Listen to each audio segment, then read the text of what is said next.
Why is it that so many of the kids who were once called gifted, bright, special, grow up feeling totally lost, stuck, and disconnected from life?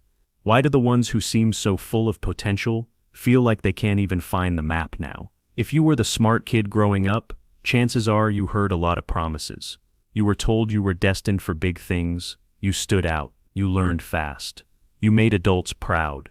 You were the kid that would go far. And yet somewhere along the way, that wide-open future turned into a fog. Now you feel paralyzed. You can't find your spark. You feel socially behind, like everyone else is playing a game you didn't even know started. You watch life happen around you, but you can't seem to enter it. And the worst part, on paper, everything still looks fine. You're still intelligent. You still could do amazing things, but inside, it's like you're frozen in place. And there's a reason for that. It's not that you failed, it's that the very survival strategy that helped you thrive as a kid has now outlived its purpose. Let's break it down, and more importantly, let's talk about how you can unfreeze yourself and start moving forward again. When we're kids, our identities are simple. We build them from the traits we're praised for. Maybe it's good at drawing, maybe it's funny, maybe it's fast. And if you were called smart, that became your main role. But here's the trap. The word smart wasn't usually tied to your efforts. It was tied to your natural ease. You were celebrated when you instantly got it, when you effortlessly finished first, when you breezed through what others struggled with. So without realizing it, you started to believe, if I'm smart, things should be easy. And that belief planted a seed that would quietly grow into something dangerous. Because as you get older, life stops rewarding quick wins. It demands persistence. It demands patience. It demands the willingness to be bad at something first.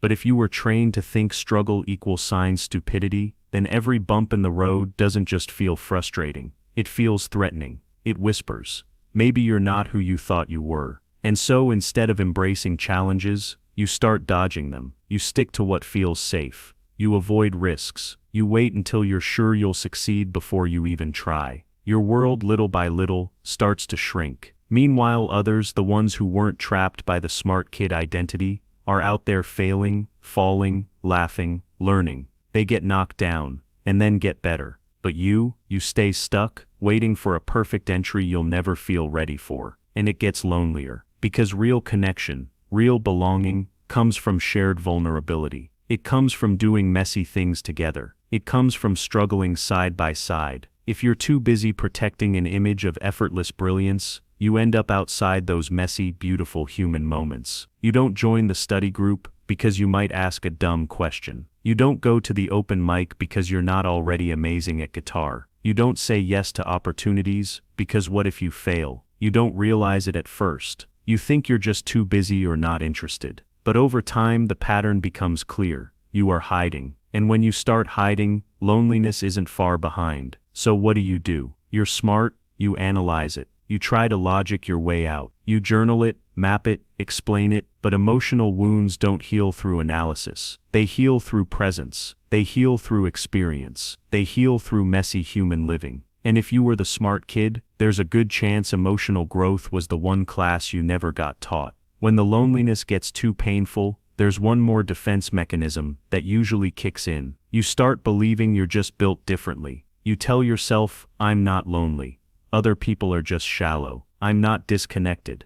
I just see things deeper than they do. It's a shield, because thinking you're better hurts less than admitting you feel left out. But it's a lonely kind of superiority. It walls you off from the very connections you need most. If any of this feels familiar, here's the good news. You're not broken. You're not doomed. You're just running an outdated operating system. One that was built for survival, not fulfillment. And you can change it. It starts by letting go of the smart kid label. It doesn't mean rejecting your intelligence. It means decoupling your self-worth from how easily you succeed. You stop measuring yourself by whether something is effortless. You start measuring yourself by whether you're willing to stay in the game when it's hard. You try things you might fail at. You show up before you feel ready. You dare to be clumsy. You dare to be seen. Because growth doesn't look like flawless performances. Growth looks like shaky steps. It looks like raising your hand even when you're not sure. It looks like trying, failing, laughing, and trying again.